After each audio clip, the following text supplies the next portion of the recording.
Bien le bonjour les cultivés. Imaginez vous êtes une femme assise dans un salon tranquille et votre univers s'écroule en apprenant que votre mari que vous aimez et que vous avez soutenu durant des décennies vient de prendre une seconde épouse. Une jeune fille encore adolescente. Comment réagir? De la colère, de la tristesse, du découragement?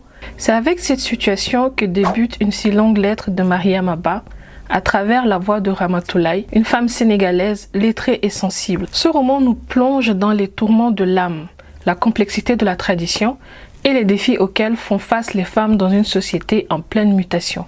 Avant de comprendre la profondeur du roman, plantons le décor. Une si longue lettre est publiée en 1979. Mariama Abba, l'autrice, est sénégalaise. Le Sénégal, ancien territoire colonisé par la France, a accédé à l'indépendance en 1960. Dans les années 70, le pays cherche encore son équilibre entre tradition ancestrale, influence islamique, héritage colonial et modernité. L'éducation des femmes, la place de la religion, les mœurs sociales et la polygamie sont autant de sujets qui animent les débats de l'époque. C'est dans ce contexte que Mariama Abba donne la parole à Ramatoulaye, faisant ainsi entendre une voix féminine, réfléchie et déterminée, qui interroge son propre rôle dans la société. Le roman se présente sous la forme d'une longue lettre écrite par Ramatoulaye, l'héroïne, à sa meilleure amie Aïssatou. Ce choix du format épistolaire permet de créer une véritable intimité avec le lecteur. On entre dans les pensées de Ramatoulaye, on ressent ses émotions, on suit le fil de sa réflexion.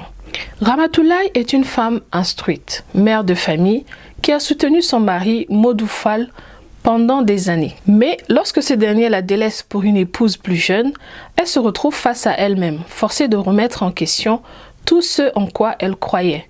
Le mariage, l'amour, le devoir, la fidélité et surtout la place de la femme. Aïssatou, la destinataire de la lettre, a elle aussi connu une trahison similaire, mais a choisi une autre voie. Le contraste entre Ramatoulaye, ancrée dans sa culture, et Aïssatou, plus radicale dans ses choix, enrichit la réflexion. On découvre ainsi différentes manières d'affronter le poids des traditions.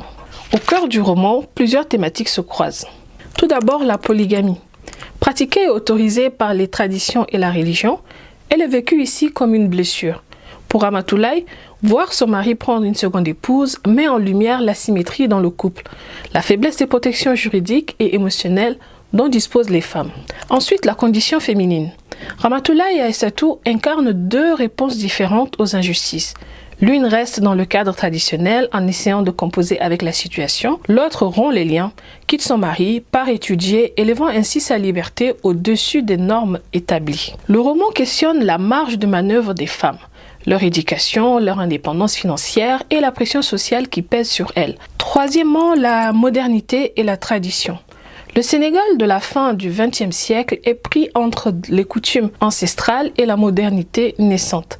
Les personnages oscillent entre respect du passé et désir de nouveauté. Ramatoulaye, malgré sa douleur, ne renie pas sa culture, mais souhaite une évolution vers plus de justice et d'égalité.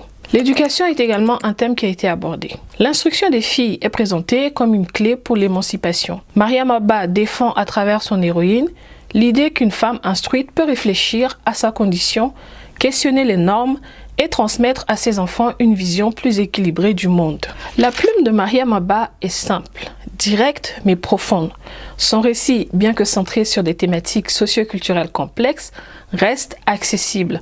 Elle mélange subtilement description du quotidien, référence à la religion musulmane et réflexion intime.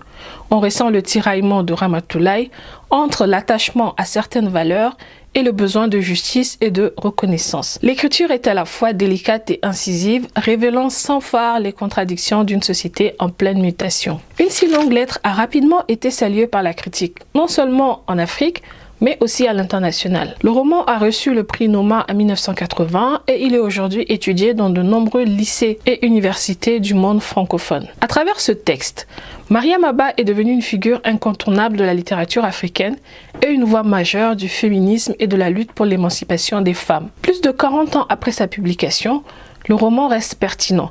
Il rappelle que le droit des femmes, la liberté de choisir son destin et la reconnaissance de leur place dans la société sont des enjeux toujours d'actualité. En conclusion, Une si longue lettre est un roman intimiste et engagé qui met en scène la voix d'une femme déchirée entre espoir et résignation et qui pose des questions universelles sur l'amour, la liberté, le respect et le poids des traditions. En tournant la dernière page, on reste hanté par la force tranquille de Ramatoulaye, par la sagesse mêlée de douleur d'une femme qui, en prenant la plume, affirme son existence et son droit à être entendue. Alors, qu'est-ce que vous avez pensé de ce roman pour ceux qui l'ont lu? Partagez votre avis en commentaire. Si vous avez aimé cette vidéo, n'oubliez pas de liker, de partager et de vous abonner pour continuer à explorer plusieurs thématiques sur cette chaîne. Merci d'avoir regardé cette vidéo et je vous dis à bientôt sur Savoir Quotidien pour une prochaine vidéo.